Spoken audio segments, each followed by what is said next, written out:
तो चलिए देखते हैं हमारे देश का नेता कहां और क्या कांड कर। तो सबसे पहले वेस्ट बंगाल चले तो भाई 4 मई को जब ममता बनर्जी जी की हार हो जाती है, उसके बाद उन्हें उन्हीं के स्टेट में किसी भी कार्यक्रम को आयोजित करने के लिए उन्हें खुद अब परमिशन नहीं मिल रहा है। हाँ भाई, एक समय था जब ममता बनर्जी जी की खुद वहाँ पे सरकार थी, तब दूसरे नेताओं की या फिर कथावाचकों का या फिर दूसरे किसी भी अन्य जो लोग हैं उन्हें जल्दी किसी भी कार्यक्रम की लेकर कोई भी परमिशन नहीं मिला करती थी। लेकिन अब समय बदल चुका है। हाँ भाई, दरअसल वो रविन्द्रनाथ टैगोर जी की जयंती को मनाने के लिए सरकार से परमिशन मांग रही थी, लेकिन परमिशन तो नहीं मिला। साथ ही वो ये भी आरोप लगा रही है कि टेंट वाला भी अब मुझे मना कर गया और अभी हालत ऐसी हो गई है कि घर पर ही अब मुझे रविन्द्रनाथ जी की जयंती को मनाना पड़ रहा है। इसके बाद बात करें तो भाई टीएमसी के एक नेता रिजू दत्ता, जो भाई बीजेपी के नेताओं को आए दिन धमकी दिया करते थे, आईपीएस ऑफिसरों को भी धमकी दिया करते थे कि 4 मई को जैसे हमारी सरकार बनेगी वापस से हम तुम्हारे ऐसा हाल करेंगे, घसीट घसीट कर अपने स्टेट लेकर आएंगे और दबा दबा कर ठोकेंगे। लेकिन भाई 4 मई को होता ठीक उल्टा है, बीजेपी सरकार बना लेती है और उसके बाद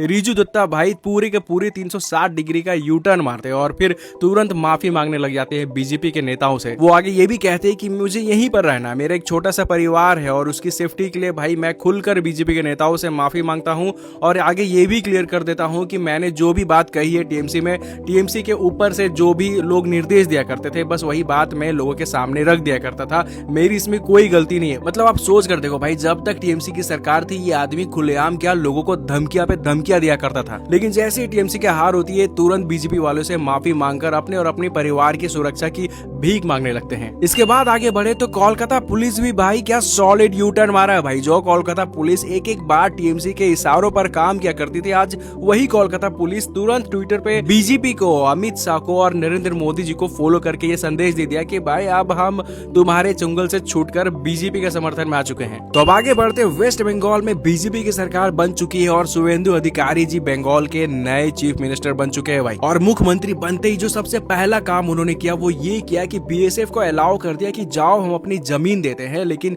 बांग्लादेश और इंडिया के बीच जो बॉर्डर है उसमें बाढ़ लग जाना चाहिए ताकि एक भी इलीगल माइग्रेंट मतलब बांग्लादेशी घुसपैठिया भारत में अब एंट्री नहीं होनी चाहिए, खासकर वेस्ट बंगाल में। और इसके लिए उन्होंने बीएसएफ को 45 दिन का अल्टीमेटम दिया है कि भाई 45 दिन के अंदर हो जाने चाहिए भाई पूरी की पूरी फेंसिंग। और इलीगल माइग्रेंट खासकर ये बांग्लादेशी लोग जो वेस्ट बंगाल आते हैं इन्हें बर्दाश्त नहीं करूंगा मैं। खैर इसके बाद बिहार चलते हैं जहां तेजस्वी यादव जी का एक वीडियो खूब वायरल हुआ है, जहां वो ये कहते हुए नजर आते हैं कि जब हमारी सरकार थी, जब लालू यादव जी की सरकार थी, तब 7 से 8 मुसलमान लोग मंत्री पद पर थे, लेकिन अब ऐसा देखने को नहीं मिलता है भाई। मतलब वो क्या कहने की कोशिश कर रहे थे, क्या करने की कोशिश कर रहे थे, उम्मीद है आप बेहतर तरीके से खुद ही ये बात समझ ही गए होंगे। खैर इसके बाद कश्मीर से उमर अब्दुल्ला जी का एक वीडियो काफी वायरल होता है, जहां वो शराबबंदी के ऊपर एक अनोखा सा जवाब देते हैं। दरअसल कश्मीर में मुस्लिम लोग ही रहते हैं और इस्लाम में जो शराब पीने का जो बात कही गई है वो हराम कहा गया है, वो हराम माना जाता है। और इसीलिए एक रिपोर्टर जब उनसे ये सवाल पूछता है कि आप इस स्टेट में शराबबंदी क्यों नहीं कर देते, तो अब इसी बात का जवाब देते हुए उमर अब्दुल्ला जी ये कहते हुए नजर आते हैं कि 1100 करोड़ रुपए का रेवेन्यू आता है भाई इससे,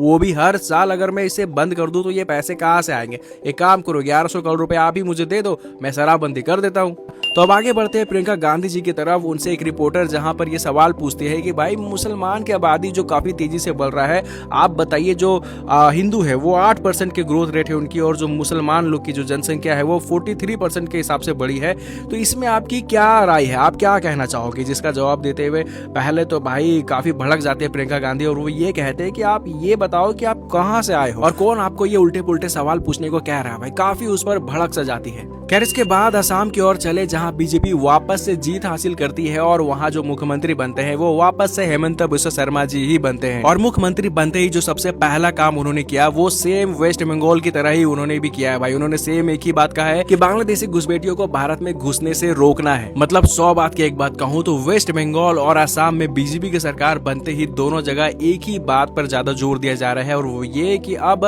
बांग्लादेशी घुसपैठियों का यहाँ पर रहना मुश्किल होने वाला है। तो अब साउथ की ओर चले तो तमिलनाडु में भाई टीवी की पार्टी भाई 108 सीट लेकर आई थी, लेकिन सरकार बनाने के लिए 118 सीट चाहिए थी और थालापति विजय जो भाई ऐसा लग रहा था कि अब सीएम बनने का उनका सपना ही रह जाएगा, लेकिन तभी कांग्रेस सामने से हाथ बढ़ाती है, सीपीएम सामने से हाथ बढ़ाती है, छोटी मोटी पार्टियां भी सामने से आती है और टोटल 120 सीट इसके हिसाब से मतलब वो लोग गठबंधन कर सरकार बना लेते हैं। और फाइनली जो थालापति विजय है वो काफी फिल्मी स्टाइल में मुख्यमंत्री की शपथ लेते हुए दिखाई देते हैं। तो आपने देखा हमारे देश के नेता कहाँ और कैसे किन लोगों की बैंड बजाने की तैयारी कर रहे हैं या फिर बैंड बजा भी रहे हैं। तो फिर आज के लिए इतना ही। वीडियो पसंद आई हो तो प्लीज भाई प्लीज वीडियो को एक लाइक जरूर कर दीजिए और हाँ भाई डेली अपडेट के लिए चैनल को फॉलो सब्सक्राइब जरूर कर लीजिएगा।